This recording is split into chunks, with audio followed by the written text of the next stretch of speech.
Question 35. Auburn Products Incorporated has compiled the following daily cost information for its manufacturing operations. What we need: Auburn's average total cost at an output level of 3 unit is average total cost is equal to total cost, that is variable and fixed, divided by total units. Simple as that. I'm sure you would have read the formula. Total cost upon total units. Total cost, when you say total cost, that means fixed cost as well as variable. That is 2550 divided by the total units, 3. So 2550 upon 3, that should give you 850. B. Average cost is 850. Too simple. 850 B it is. Next. Daily cost of Calso manufacturing includes 1000 of fixed cost and total variable cost are shown below. Total variable cost. It's not unit cost. Units of output are given, but these costs are total cost. For 10 units, total variable cost for 11 and total variable cost for so on. Right. What we need the average total cost at an output level of 11 units. 11 units. These 11 units require this much fixed cost plus this much variable cost, means total of 1250. 1250 is the total cost, that is variable and fixed combined, divided by 11 should give you something. 1250 divided by 11, that is 113.63. 63.6, that rounds off to 113.64. So that makes A to be the correct option. A it is. Next question, number 37. It says Harper product cost information for the normal range of output in a month is shown below. We have been given the outputs. What is the Harper short-run marginal cost? As we have discussed, that marginal cost, incremental cost, differential cost, they are different. But in decision analysis, these three different types of cost point us in the same direction, the same decision point, right? So when you say marginal cost, the definition of marginal cost, those who have read CMA Part 1 cost management, basic cost terminology, marginal cost is the additional cost per unit when output is increased. Like when we increase your output from 20,000 to 22,500, your cost goes up from 3 million to 3.3 to 5 million. So the extra cost is 325, and this cost has been caused by 2,500 units. So 325 divided by 2,500. So your marginal cost on per unit basis is 130. It appears 130. What if we test this level of output from 22,500 to 25,000, the cost has gone up again by the same amount? Yes, same amount, 325,000. Again, the output has gone up by the same amount, so the additional cost per unit stays the same, so that makes B to be the correct option. And as you can see, B it is. Right. Moving on. Question number 38. We have been given output, fixed cost and variable cost. What is needed? Auburn's marginal cost for 7th unit. Marginal cost for 7th unit means when you produce just unit 7, what is the additional cost we pay? Fixed cost is same throughout all, but your output, if increased from 6 to 7, the cost jumps, only the variable cost, from 1040 to 1250. So it's 1250 less 104, 1040 is 210. So the additional cost we incurred in producing the 7th unit, it's 210, so that makes B to be the correct option. B it is. Again, simple questions, difficulties will come, but just let's have some fun before we jump into the deeper seas. Daily cost for Calso manufacturing includes 1250 in fixed cost and total variable cost are shown below. Somewhat similar to the question we have done, 1250. What is the marginal cost of 12th unit? Okay. Fixed is fixed. The marginality of cost is determined by increase in cost with the output. Fixed cost doesn't change. It's only the total cost, that is variable cost, that is changing. 150 to 300, 300 to 480. It means on producing 12th unit, your cost went up by $180. Fixed cost remained the same. So this $180 is the marginal cost or extra cost on producing the 12th unit. That makes A to be the correct option. As you can see, it is.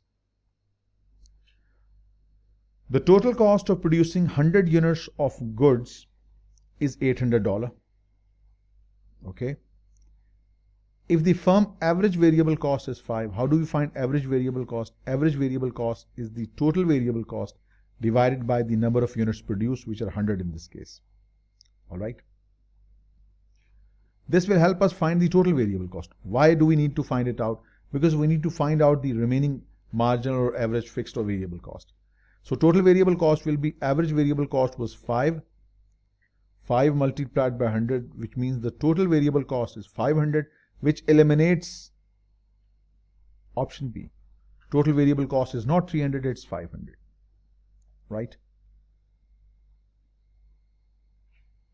What about the fixed cost then? If out of 800 total cost, if 500 is variable, then definitely the fixed cost would be $300. Fixed cost is 300. It's none of the options. We can find the average fixed cost by dividing the total fixed cost with the number of units produced.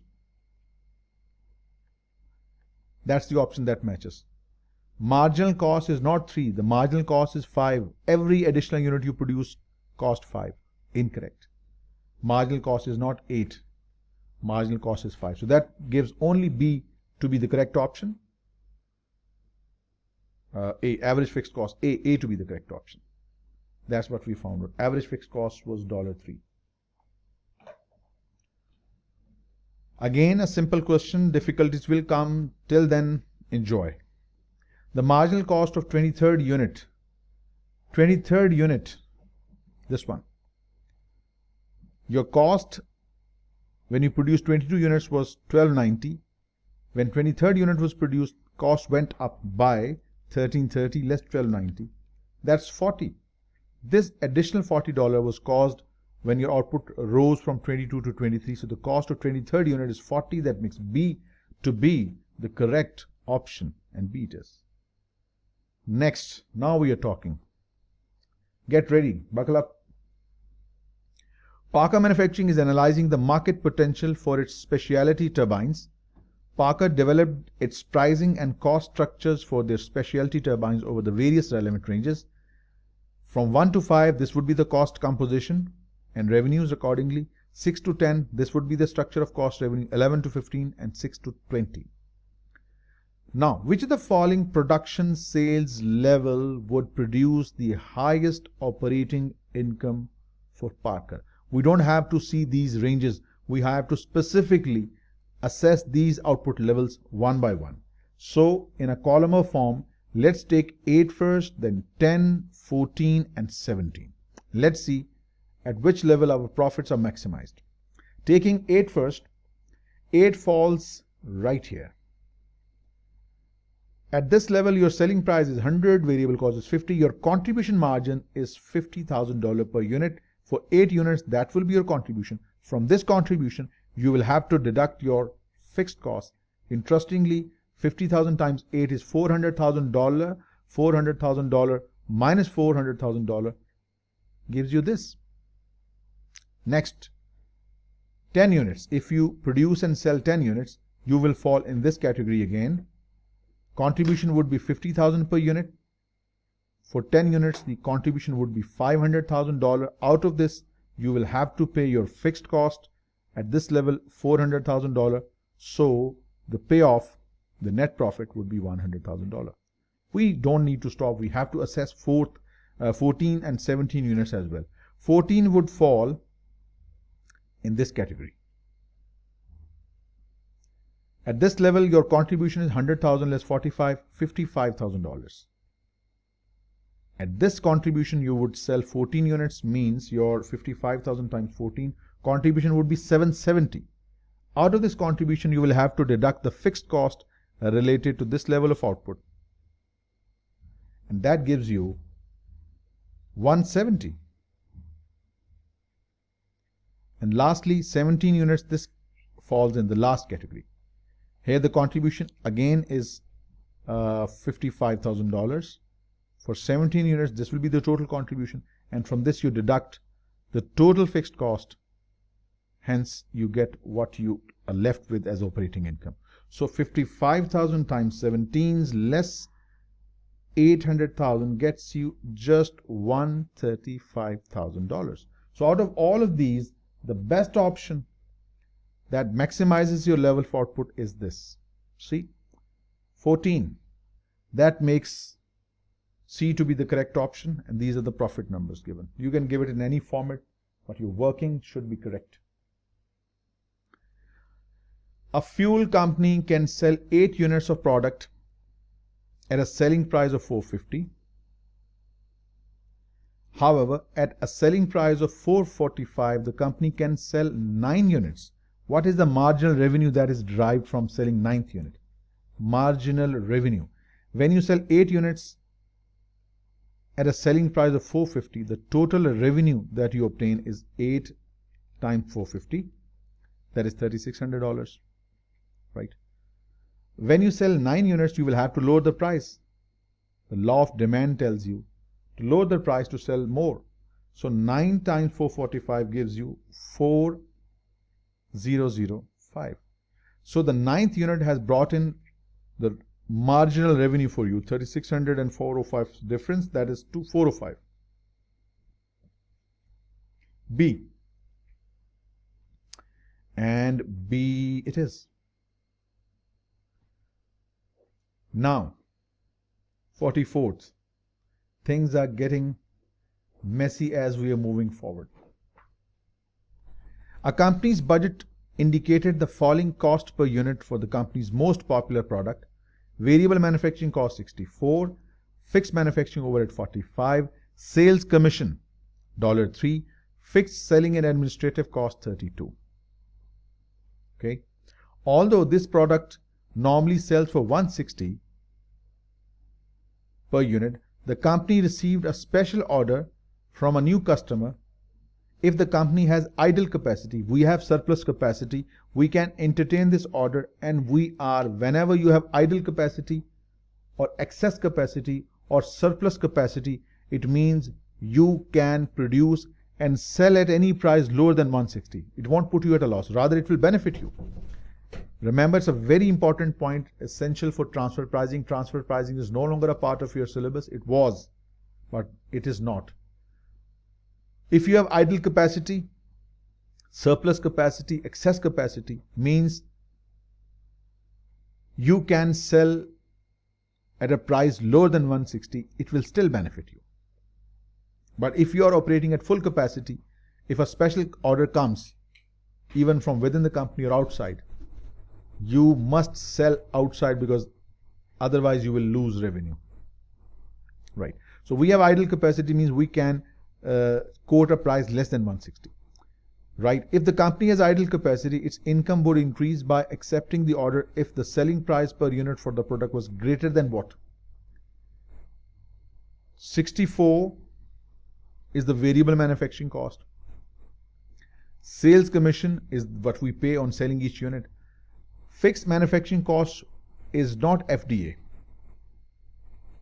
Fixed selling and administrative cost is irrelevant, because we have to pay this whether we take this special order on or we don't. Right? So we only take the relevant cost. Relevant cost for this order is 67. Anything above 67 will benefit us. So anything greater than 67 is good, because at least our variable costs are covered in the short run. Fixed costs are irrelevant for this decision. So that makes minimum price B. Anything above this would be beneficial for the company. Alright, so next question. A company manufactures a product that has the following unit price and cost: selling price, direct material, direct labor, variable manufacturing overhead, fixed manufacturing overhead, variable selling, fixed selling, total cost 180, operating margin 120. Okay. The company received a special order for 1,000 units of the product.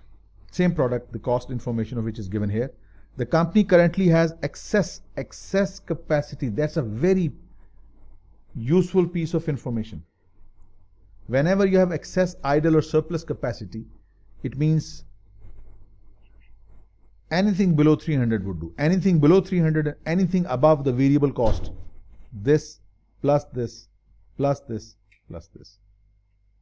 If you combine these all, let me add this up. 40, 30, 24, 6. Combines $100. So anything above 100 and below 300 would be good, because you have excess capacity. Remember, when you have excess capacity, the bargaining range you have is between 300 and 100. Right? Now, but the company currently has an excess capacity, but there is a big but, has an alternative use of this capacity that will result in a contribution margin of $20,000. Means we have excess capacity, but it has an opportunity cost of $20,000. It must be considered in quoting the price. So what is the minimum price that the company should charge for this special? So normally we will charge $100 if this excess capacity had no alternative use. If this excess capacity had no alternative use, this would have been my lowest minimum price. But this is not the case. This idle capacity has some alternative use that can get me $20 of additional contribution. So this has to be covered from this special order. So this $20,000 on a units of 1,000 means this lost contribution must be recovered from the units of this special order, meaning thereby I must be compensated for $20 extra of the lost contribution. Right? So remember, if there was excess capacity, no alternative, zero opportunity cost, the minimum price would have been 100. But since I have to sacrifice this $20,000 contribution for this special order, this $20,000 must be recovered on per unit basis. $20,000 upon 1,000, that is $20 per unit contribution lost to be recovered. So the total price should be $120. $120 should be because it covers the cost of manufacturing the product and allows the company to break even. Because this 20,000 sacrifice must be considered as well. So people, that makes option A to be the correct one. A it is. Johnson Company manufactures a variety of shoes and has received a special one-time only order directly from the wholesaler. Johnson has sufficient idle capacity to accept the special order to manufacture 15,000 pairs of Snickers at a price of 7.5 per pair. This is the order size. This is the quoted price. This is significantly lower than our regular price. Johnson's normal selling price is 11.5 per pair of Snickers. Quite low, $4 lower than the regular selling price. Now, variable manufacturing costs are $5 per pair and fixed manufacturing cost per pair are irrelevant in this decision because this special order does not require this fixed cost. Johnson's variable selling expenses for its normal line of Snickers is $1 per pair. This is an important piece of information. This $5 is the variable manufacturing. This $1 is the selling expense for its normal line of Snickers. Since this is a special order, we will bypass this $1. This is no longer needed. This is not because of this special order. So as we have agreed, the decisions are made at margins. At one end we have the marginal cost. On the other side we have the marginal benefit. For this particular order where we have idle capacity, our relevant cost is just $5 of variable manufacturing. What is the marginal benefit? Each pair of Snickers we sell gets us $7.5. So the net benefit, as you can see, is $2.5 per Snicker per pair. How many pairs are requested? 15,000. So 2.5 times 15,000 gets you 37,500. See? So you had the idle capacity, you made good use of it, and this is what we have earned from this special order, right? So the first reaction would have been to reject the offer because our regular selling price is 11.5. This is much lower. But since you have the idle capacity, that's a very important piece of information. Idle capacity make you think to make use of alternative decisions. So C is the right answer. That makes 37,500 to be your correct option, C.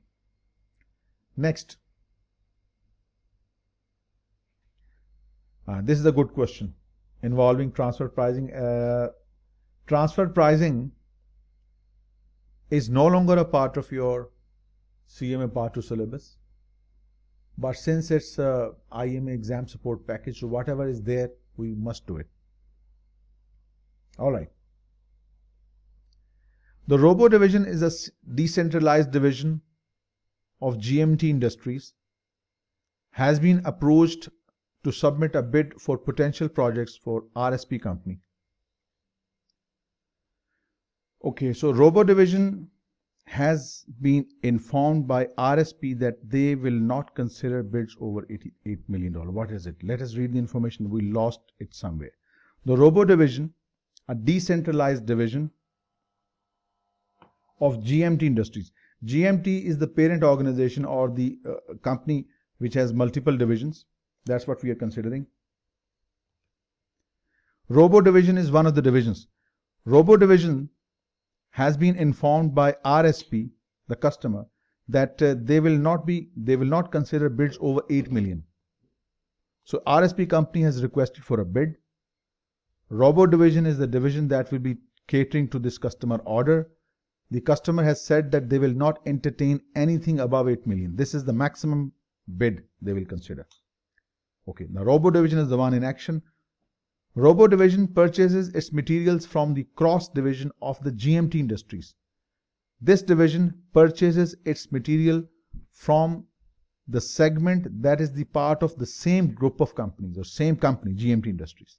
It means it involves transfer pricing. What is transfer pricing? Transfer pricing is the price charged by one segment of the company from another segment of the same company. It's inter-branches, inter-departmental sales within the same corporation. The price that is set is called the transfer pricing. So Robo division purchases its materials from the cross division of GMT Industries. There would be no additional fixed cost for either Robo, this particular division, or the cross division, the supplying division. Robo is the buyer of these materials, cross is the supplier, and Robo and cross both are the divisions of GMT Industries. Okay. There would be no additional fixed cost for either of these divisions. Information regarding this project is as follows. Be very careful, attentive.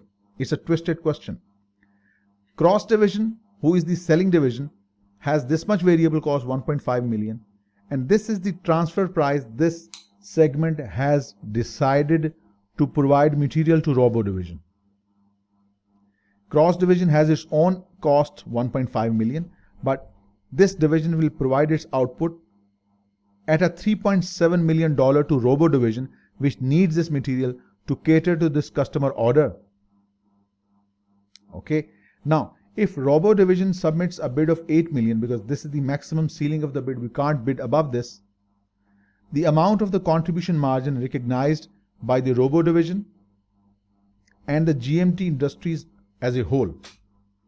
Very good question indeed. Now let us just draw a columnar arrangement. First is the Robo division, and second is the GMT Industries. Let us consider revenue from these two different perspectives.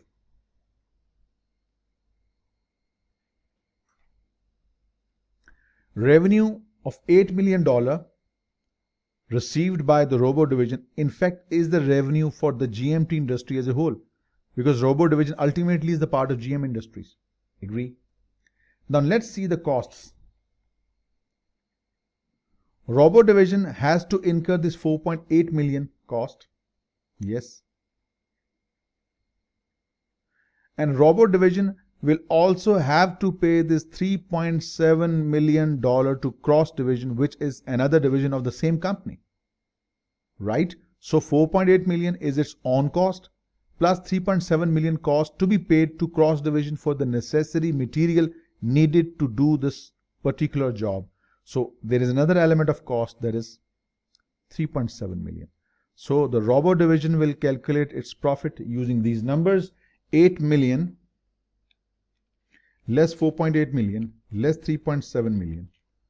Robo is incurring a loss. Robo says, no, this project is not good for me. Robo may refuse, but you will have to see holistically. You are the CEO. You just can't allow your divisions. You cannot allow your divisions to bypass the interest of the company as a whole. You have to see from the perspective of the whole group of companies, or whole parent company. For parent company, let's look at a broader picture. Holistically speaking, the revenue 8 million is received from external customer, RSP. The related relevant cost faced by or paid by the group as a whole is this 1.5 million. This is the relevant cost, and these two are the relevant costs. This 3.7 million is the sales revenue for cross division and cost of production for robo division or related cost. This 3.7 is the internal sales and purchase. This 3.7 million is the internal sales and purchase that will be eliminated at a group level.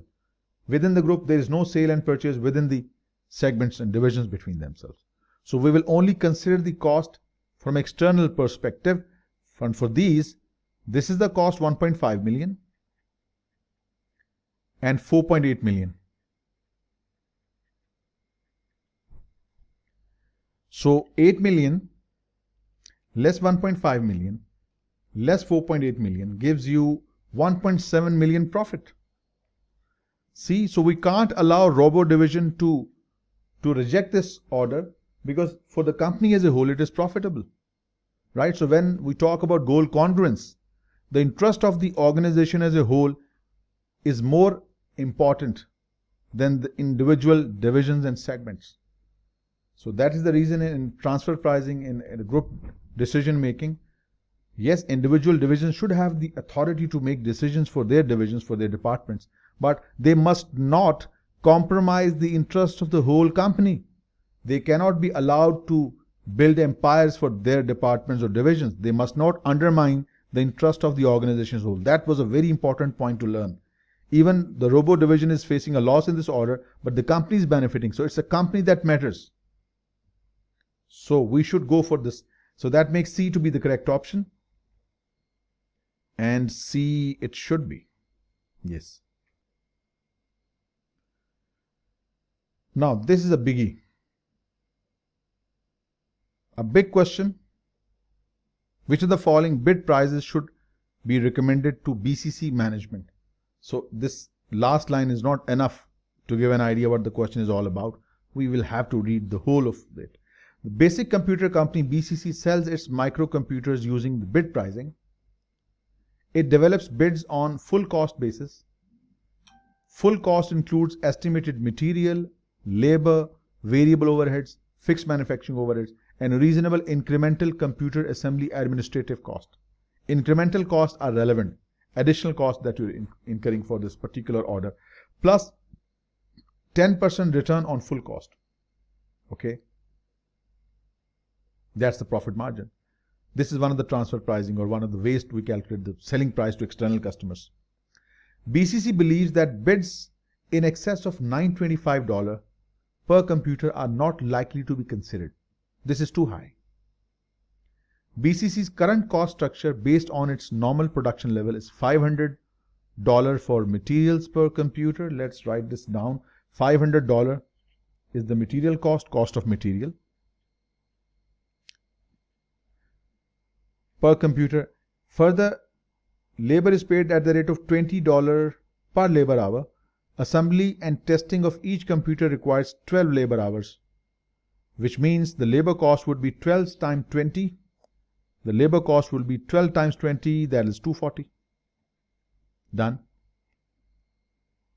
It further says variable manufacturing overhead is $2 per labor hour. $2 per labor hour. 2 times 20, that is 40. 2 labor, how many labor hours? 12 labor hours. 2 times 12, that is 24. Variable overheads, 24. There are 2 other additional pieces of information that you need to consider. First, fixed overheads, they are charged at the rate of $3 per labor hour. This plus incremental administrative cost. Incremental is relevant. Incremental is relevant. $8 per computer. Incremental administrative cost, $8. Fixed overhead is charged at the rate of 3 per labor hour. 3 times 12, that is 36. Okay.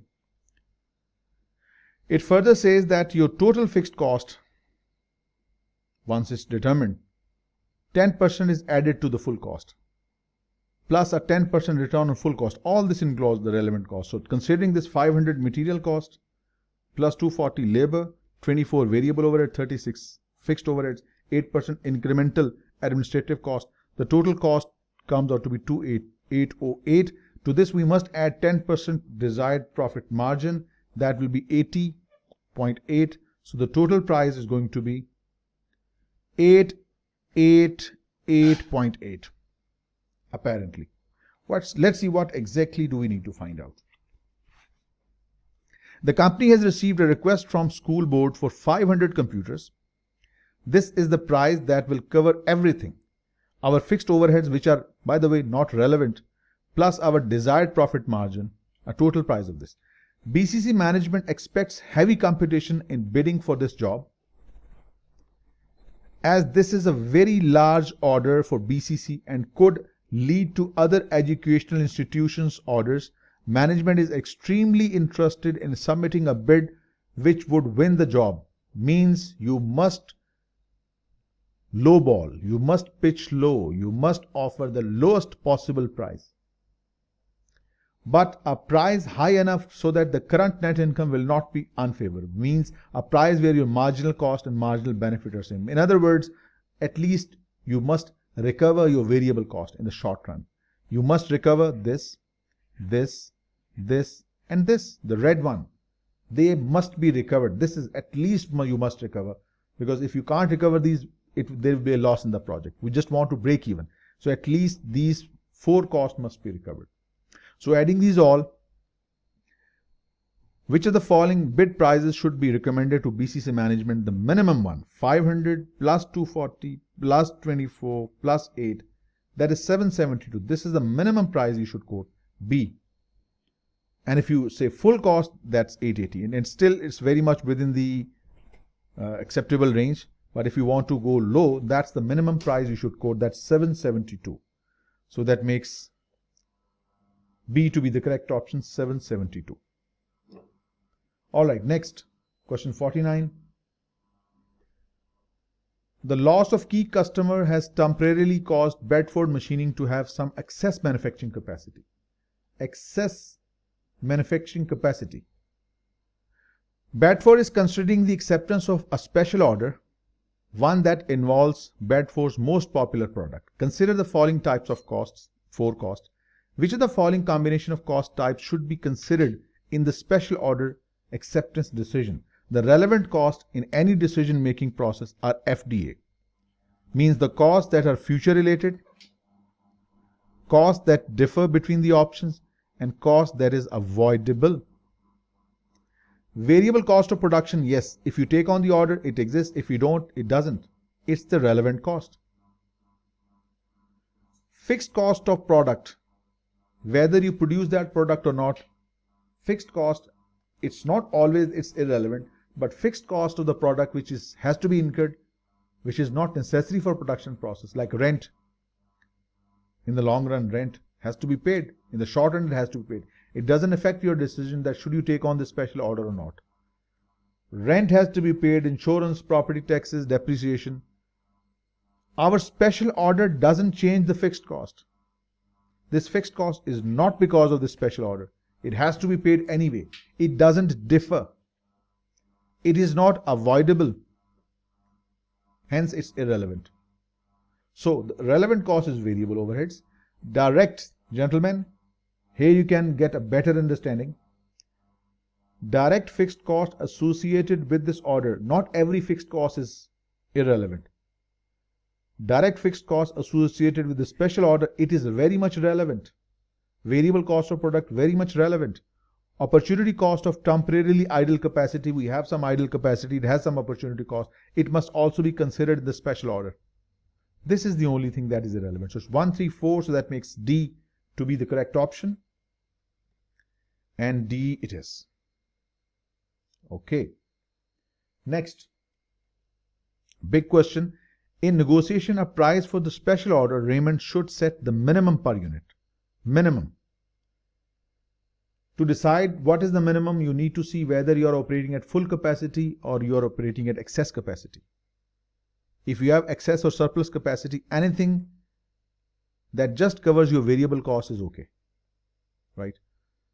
So let us read the information. Raymond Incorporated currently sells its only product to mall stores. Raymond has received a one-time only order for 2,000 units from another buyer. Sale of the special order item will not require any additional selling effort. If no additional selling efforts are needed, it means this selling cost becomes irrelevant. Customer is coming himself and just taking the goods, so no extra sale effort is being needed. Raymond has the manufacturing capacity to produce 7,000 units and right now you are producing 5,000. You have surplus of 2,000, so this surplus is being utilized to settle this order. Means you had the spare capacity. You had the surplus capacity. You can accommodate this order. Nothing is being sacrificed. No opportunity cost. Raymond has an effective income tax rate of 40%. Raymond's income statement before consideration of the one-time order are given below. In negotiating a price for special order, what should be the minimum price? The minimum price is your variable cost of production. $50,000 for 5,000 units means $50 per unit.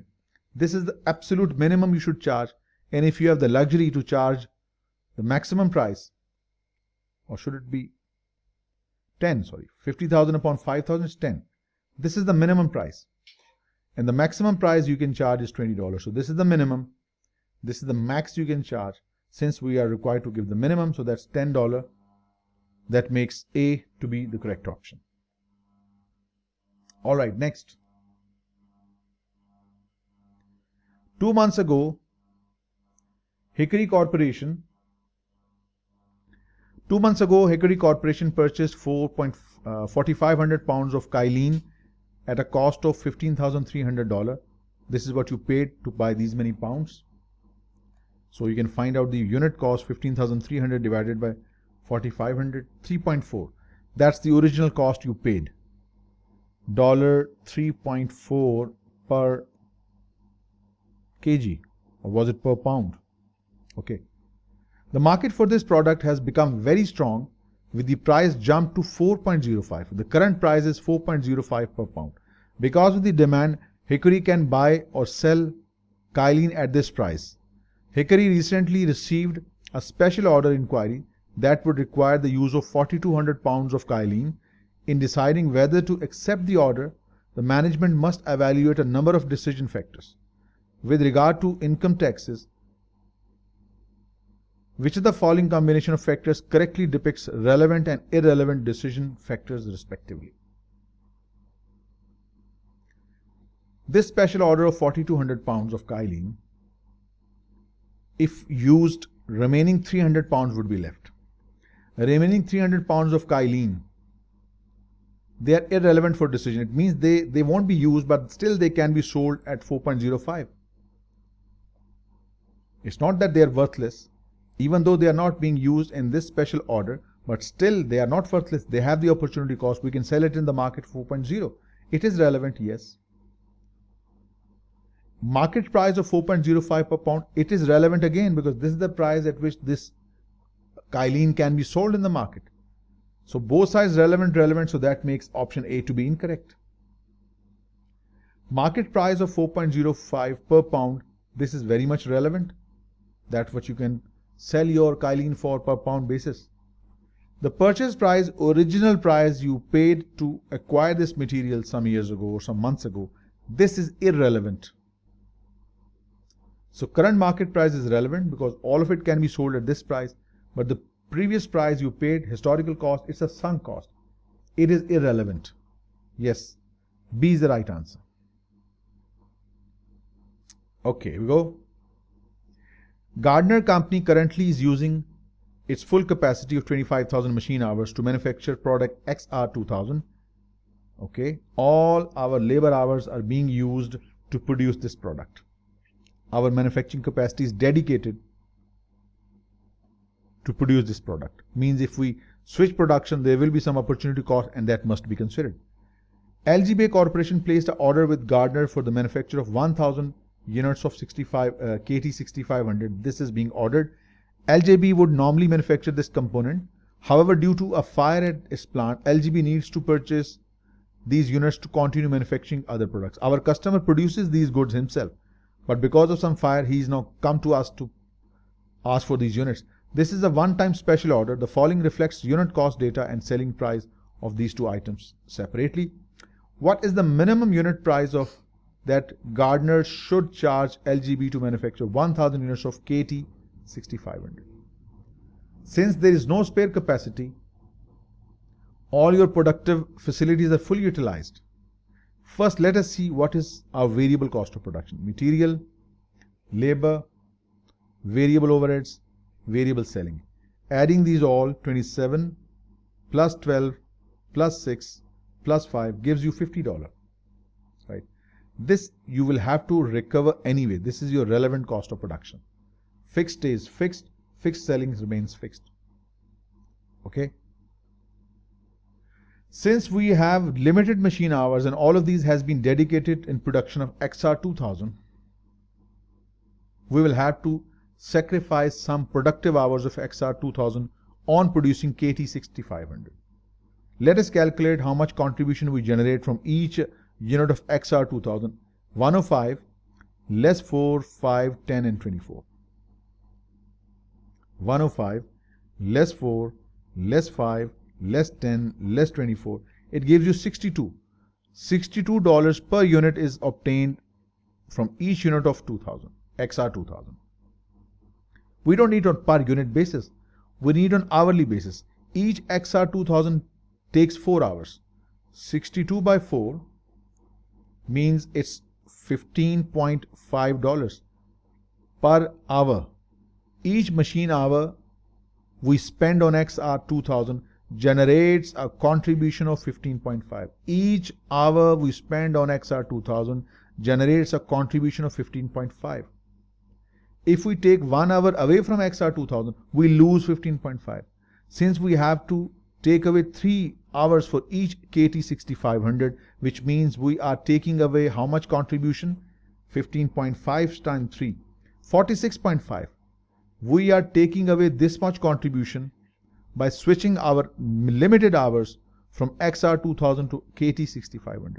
So not only our variable cost must be recovered, we must also recover our lost contribution because of shifting of our productive time from XR2000 to KT6500. So the price you will quote, and it's the minimum. It is the minimum, nothing below that. Even if you quote this price, you make no extra profit. It's just break even or the thing that the same they were. This is the minimum. You would definitely love to go for 110, 120, 130. This is the absolute minimum. Had there been an excess capacity, I would have gone for 50. That would have been my minimum. Since there is no excess capacity, then I must be compensated for the lost contribution of 46.5 for these 3 hours. So the price then will be 96.5. So that makes B to be the correct option. And window will expire soon. B it is. Next. A bigger one, and you will have to read through all. Green Corporation builds custom designed machinery. Bigger question for the sake of understanding. A review of selected data and the company's pricing policies revealed the following. A 10% commission is paid on all sales orders. 10% commission is a variable cost.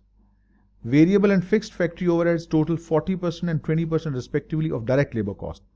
Variable overhead is 40% of labor cost and fixed overhead is 20% of your labor cost. Okay. Variable cost is given, fixed cost is given. Corporate administrative cost amount to 10% of direct labor. Okay. When bidding on job, Green adds 25% markup to the total of all factory and administrative costs to cover income taxes and produce a profit. All right. The firm income tax rate is 40%. That's the related information. The company expects to operate at a maximum of 80% of practical capacity. It means we have spare capacity. Spare capacity is available. All right. Green recently received an invitation to bid on the manufacture of some custom machinery for Canadell company. For this project, Green production accountant estimate the material and labor cost to be 66 and 120 respectively. Let us first calculate the relevant cost in this case. The cost for decision, incremental cost, marginal cost, differential cost, name whatever you want. The decision would be the same. So first we need direct material, and that is $66,000. Next is direct labor, that is $120,000 relevant cost. And next, variable and fixed overheads are 40% and 20% respectively. Right? So first let's write down the variable overheads, that is 40% direct labor cost, 120 times 40% is 48,000. It's given, let's take it. Fixed cost is 20%. We may or may not consider fixed cost, but let's write it in a different color and then see whether it is relevant. Variable fixed overhead is 20% of your labor cost. Labor cost is 120 and it's 20% of your labor cost, that is $24,000. Done. What else? Then it says corporate administrative cost amounts to 10% direct labor cost. Corporate administrative cost. It is 10% of your direct labor cost, 120. I'm just writing it. I'm not saying it's relevant or not. I'm just writing for the sake of using this piece of information. So that's $12,000.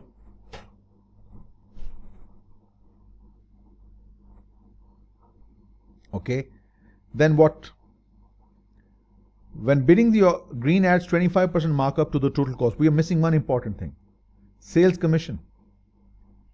It is 10% of the selling price. What's the selling price?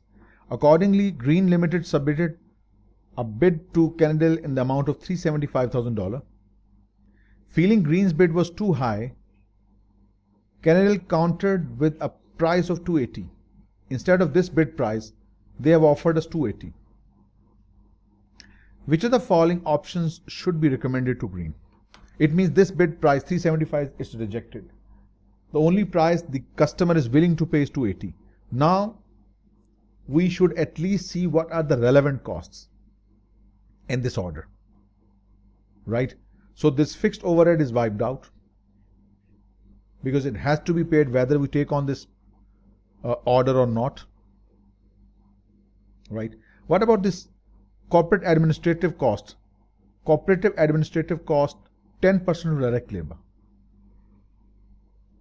It is not mentioned specifically whether it is for this particular order. Corporate administrative cost amount 10% of direct labor. Put a question mark over it. What else? Since we also have to pay sales commission, that is 10% of the selling price, 280. 280 times 10%, that will be 28,000. This is the sales commission and it's also a variable cost. It's a relevant cost, must be considered.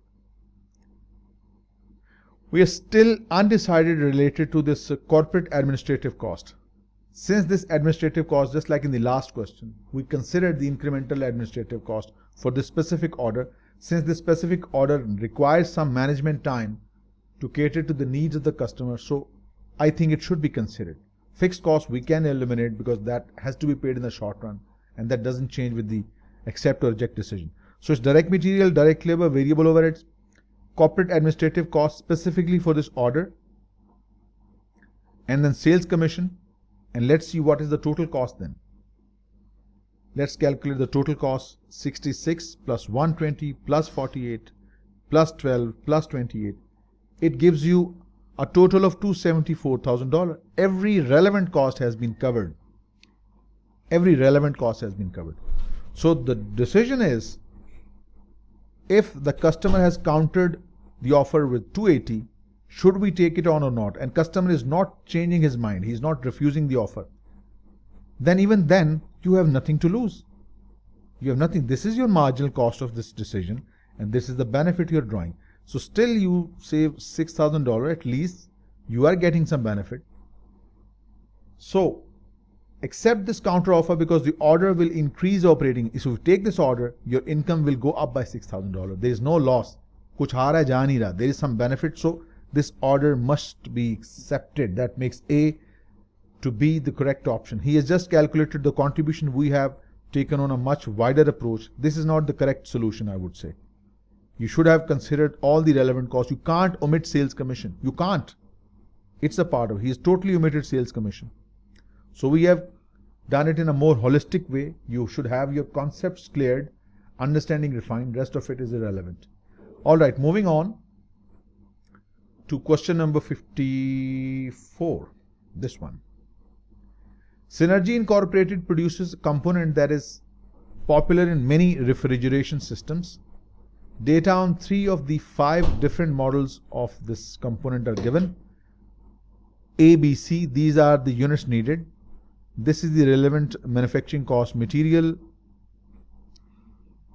labor, overheads, variable overheads, fixed overheads. Total manufacturing cost is given, and cost if purchased outside.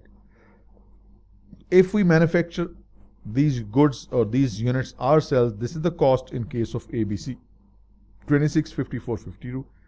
Cost if purchased from outside: 21, 42, and 34, 39. Okay. Synergy applies variable overheads on the basis of machine hour at the rate of 2.5 per machine hour. This question is a little twisted. Variable overhead is applied on the basis of machine hours at the rate of 2.5 per hour, which means variable overhead rate is applied at this rate, and this rate tells me if you have charged $5 on variable overheads, absolutely A takes 2 hours. Why? Because 2.5 times 2 gives you $5. If $2.5 is the application rate, 2.5 times 2 will give you $5. So it means A takes 2 labor hours or machine hours relevant. 2.5 is the application rate. B takes in $10 of variable overheads. Clearly, 2.5 times 4 or 10 upon 2.5. B takes in 4 machine hours for manufacturing. $15 of variable overheads. 15 divided by 2.5 gives you 6 hours. It means C takes in 6 hours. This question is significantly different from the questions you have done so far. Why? Because previously it used to be contribution per constraint. Constraint here is the machine hours. Model AB are manufactured in the freezing department, which has the capacity of 28,000 machine processing hours. This is the constraint. We do not have the selling price right here. It's a very fine, very different, very unique question that needs full attention. We have to decide which product we should make, which product should we outsource. We do not have the contribution margin per machine hour to rank this production mix. What should we do then? Now, A takes 2 machine hours, B 4, C 6, right? If we manufacture A ourselves, it takes $15 of our relevant cost. Fixed is irrelevant in this case. If we make B ourselves, it takes $34 of our relevant cost, and it takes in $35, right? If we purchase these units from outside, we have to pay how much extra? $21 is the price $15 is the relevant price if we manufacture ourselves. We have to pay $6 extra. In case of B, 42 less 34, that is $8, extra $8. In case if we go for C, external purchase will cost $39, in-house manufacturing costs $35, $4. Now, what to do? A costs us $6 extra, B $8 extra, C 4. This is not the decision criteria. The decision criteria is to consider the constraint, machine hours, 28,000 machine hours. That's the constraint we are facing. We have to bring in the constraint in the equation, in the arrangements. Originally, it used to be contribution per constraint, contribution margin per machine hour, per labor hour. But this time, it's going to be extra cost of outsourcing per constraint. 6 by 2, $3. 8 by 4, $2. 4 by 6, $0.66 per machine hour. Now, what does it tell us?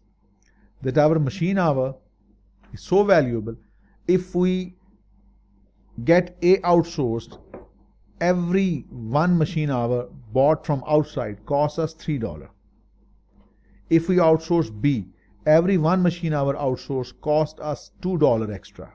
In case of C, it's the least expensive. In this case, if we need to rank which of these items we will outsource, the first one that should go for outsourcing is this one. It's the cheapest to get it outsourced. Only $1.66 per machine hour is being paid extra. This is the second one and this is the third one, which means we will prefer to manufacture A ourselves, B ourselves. Whatever is left, we can get it outsourced.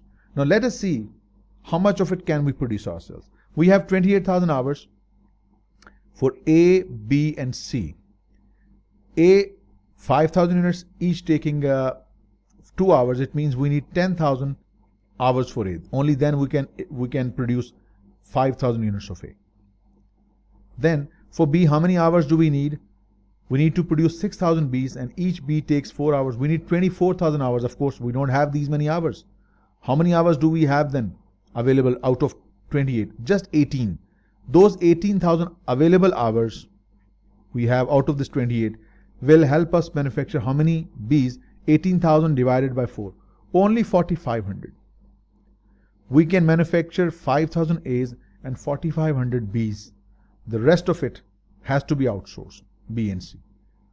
So it says the freezer department manufacturing plan should include manufacturing 5,000 units of A and 4,500 units of B. The remaining 500 units of B and 3,000 units of C can be outsourced. So that makes C to be the correct option. And C it is. Should we or should we not? Let's do the last question. 55. Refrigerator company manufactures ice cream makers for installation in refrigerators. The cost per unit for 20,000 units of ice makers are as follows. Direct material $7 per unit, direct labor 12, variable overheads 5, fixed overheads 10. This is per unit cost if we make ourselves. Cool Compartments Incorporated has offered to sell 20,000 ice makers to refrigerators company for 28 per unit. If refrigerator accepts Cool Compartments offer, the facilities used to manufacture ice makers could be used to produce water filtration units. Revenues from the sale of water filtration units are estimated to be $80,000 with variable cost amounting to 60% of the sales. Means if we decide to outsource this unit, the facility that will become vacant, they can be used to generate 80,000 revenue. 60% of this will represent variable cost, and of course 40% of this would represent contribution. We agreed yesterday that if variable cost percentage is given 60, the contribution margin ratio would be 40. If variable cost percentage is 70%, the contribution margin ratio is 30, because sum of variable cost and contribution margin is equal to unity, 100%. Okay, so it means 80,000 times 40% will be the relevant contribution. In addition, if we decide to discontinue production, $6 per unit of fixed overhead associated with the manufacture of ice makers could be eliminated. Relevant cost is the one that can be eliminated, that can be avoided, that differs, that is from the future. So for refrigerators company to determine the most appropriate action to take in this situation, the total relevant cost of make versus buy. If we decide to make versus if we decide to buy, what is the relevant cost in each case? Let us see. If we make, we have to spend this much for material, this much for labor, this much for variable overhead. Out of $10 fixed overheads, 6 is avoidable, that can be eliminated. What can be eliminated, what can be avoided is relevant. This $6 must be considered. So 7, 12, 5, 6, 7, 12, 5 and 6, that is $30. Producing these 20,000 units at the rate of 30 each, the relevant cost of manufacturing is $600,000. This is the cost of manufacturing yourself. Okay. If we outsource, we can get these 20,000 units for 28 each, means 20,000 multiplied by 28. That is the relevant cost for buying. Please do not forget, when you decide to buy, our facilities will become idle and they have an alternative use. We will start manufacturing water filtration plant that will sell for $80,000. 60% of that is variable cost, 40% of that would be contribution that we can earn. So 80,000 times 40%, that is 32. So if we decide to purchase from an outsourced service provider, this would be the cost we will pay, but this cost would be reduced by 80,000, 40%, 32,000. This is the contribution we can earn. So our cost of purchasing would be further reduced, 560 less 32. So that's the cost we'll be paying, 528. Now we know if we make this cost at $600,000, if we decide to buy, this is the cost we pay to our vendor, and this is what we earn from the facilities that have become vacant. So the result is C and C, it has to be, and C it is.